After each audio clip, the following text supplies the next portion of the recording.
Hey everybody, welcome to my shop. If you're new here, my name is Dan. If you're not new here, you already knew that. Lately, I've been making these pipes, and they've been a big hit with the people that I shared them with. And I've also been doing some pen turning, which is fun and really pretty. I love how these things come out. I wasn't planning on doing a lot of them, but I think I may do more. But anyway, sometimes when you do the pen turning, like I did with this one, you incorporate resin or you use resin to make the entire pen. And I got to thinking, why can't I use resin to make the stem on the pipe? Now, this may not be obvious to everyone, but you can't use this to make the bowl because it is heat sensitive and it will melt and probably even burn. And I really don't want anybody breathing in burnt resin or melted resin or vaporized resin or whatever. But I was thinking you could use it for the stem and just make sure you attach it to the bowl. And I got to thinking about drilling through this. Drilling these long holes is kind of tricky anyway. Drilling resin is tricky because it tends to slag. As I said, it's heat sensitive. And that's when I had the most brilliant fucking idea. Brass tubing. This is such a great idea. Now, not only do I have a piece of wood on either end, and yes, this is maple and this is purple heart. This is just a test piece, so I really don't care about matching things. But I use a piece of wood at either end, so that way I've got wood up against the bowl, whichever end I decide to put the bowl on. We've already got a vent tube running through because there's a piece of pipe in there that it's running through, so I don't have to worry about drilling a hole. Plus the brass rod in there will add some strength, so I'm not depending on the resin itself to hold the shape. I'm so excited about this idea because I think it's so brilliant and I think it's going to work so well. So let's get to pouring some resin. Leave a comment below which color resin you think I should use with these two pieces of wood and see if you pick the same color that I picked because I haven't picked the color yet. So we're going to find out together. Okay, here we go. We've got the two pieces of wood and the brass rod in here. Now let's get to mixing up the resin. And I probably should get a better covering for this, but I'm using this because the last time I did a resin pour, I got resin all over my workbench and getting it off was a pain because obviously it bound to the wood and I haven't gotten it all off. So I'm just putting at least something on here to catch the resin so it doesn't pour right onto the wood. Rubbing up is obviously very important when you're working with something like resin. I mean, sure, you could try and wash it off your hands afterwards, but it really is a pain and it's much easier just to be prophylactic about it. I think cups are getting kind of beaten up here. I think the silicone is starting to degrade in spots and it's peeling up, so I may have to get some new ones soon. All right, here's our color powders. And here's our resin.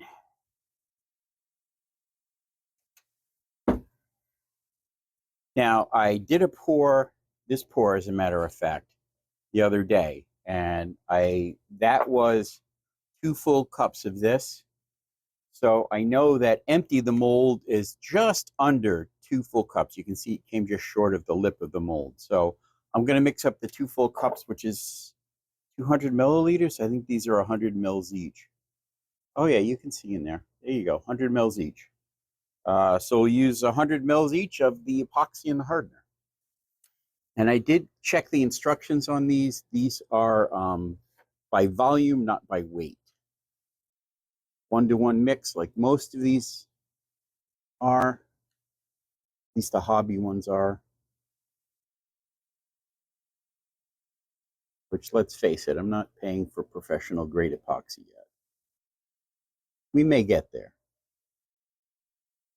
For little things like this, the hobbyist quality product is just fine. I don't know if I have to put that little pluggy back in, but I do. For some of the epoxies, you probably want to mask up while you're mixing them too. This stuff is low VOC, so I'm not particularly worried about it. But it probably would be a good idea to do anyway. All right. Pour these into here. Fuck isn't right anymore.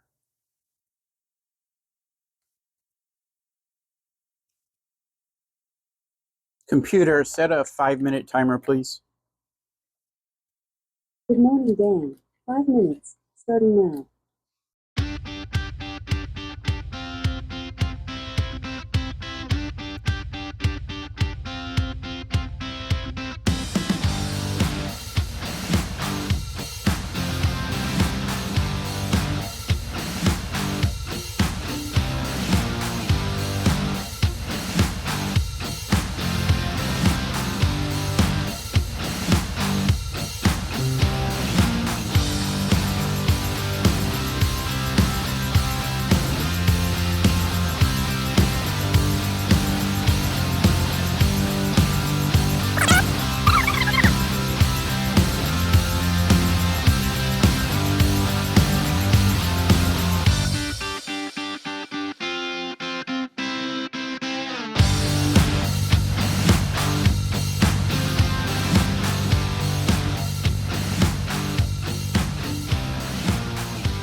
Okay.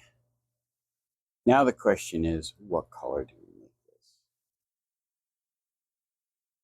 And I'm very slightly annoyed. Wait a minute. Is it? Ah ha ha ha ha ha ha. Or white. All right. I know what colors I'm going to make this because I had this really, maybe clever, maybe not so clever idea when I first thought of this. But,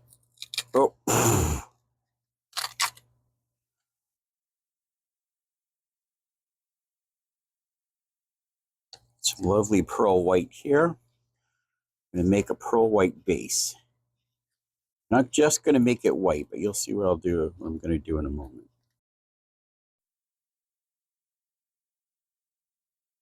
Okay. It's a little clumpy because there were other bits of resin still stuck to the bottom of this. But like I said, this is a test piece, so I'm not worried about it. So we're going to start. Make sure you can see what I'm doing. Start by doing a partial pour, just to fill underneath the brass tube.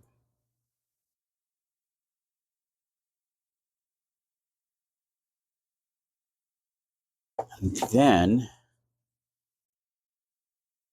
see where I'm going with this immediately. Maybe.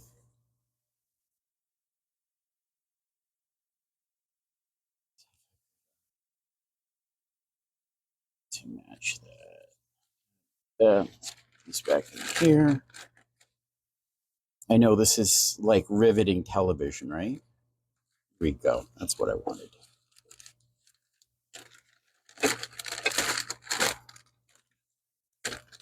That's right, little red, white, and blue, baby. Now my idea is to keep the white base. Not sure which side is going to be the stem side and which side is going to be the bowl side. I mean, which side's going to be the mouthpiece and which side's going to be the bowl. Figuring just drop a little bit of red in there. I don't have much of this red left. Just poke it down through, add a little splash of color into the white. The reason I did a half pour and then I'm doing this is I wanted to make sure I could get it underneath where the pipe is. A lot more blue than I do red.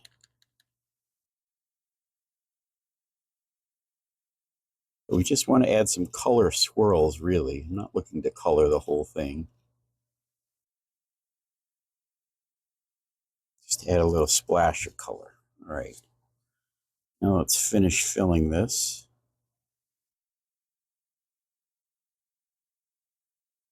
Or from the center, it'll push those towards the edge. Now, I think I can probably just go back in and pull up, yeah.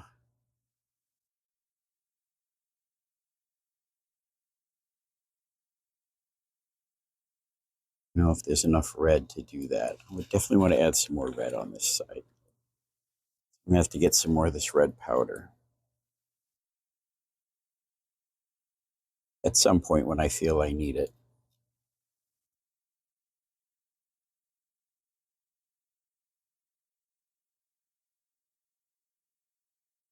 think that's blending a little bit more than I had initially desired, but that's all right. It's an experiment. And the little bit that goes on top here doesn't matter.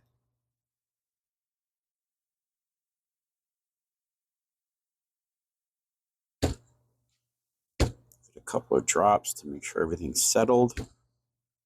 It should bind nicely to the wood, so I'm not worried about that separating or anything like that. All right, let's go set this aside to cure. That is my very cool idea. This video will definitely be going up before the project is finished, but I will make another video, or at least a short, showing how it comes out. Let me know in the comments how you think it's going to turn out. Is this a good idea, a terrible idea? Am I a fucking moron? Which I probably am. Anyway, thanks for joining me, and we'll see you in the next video.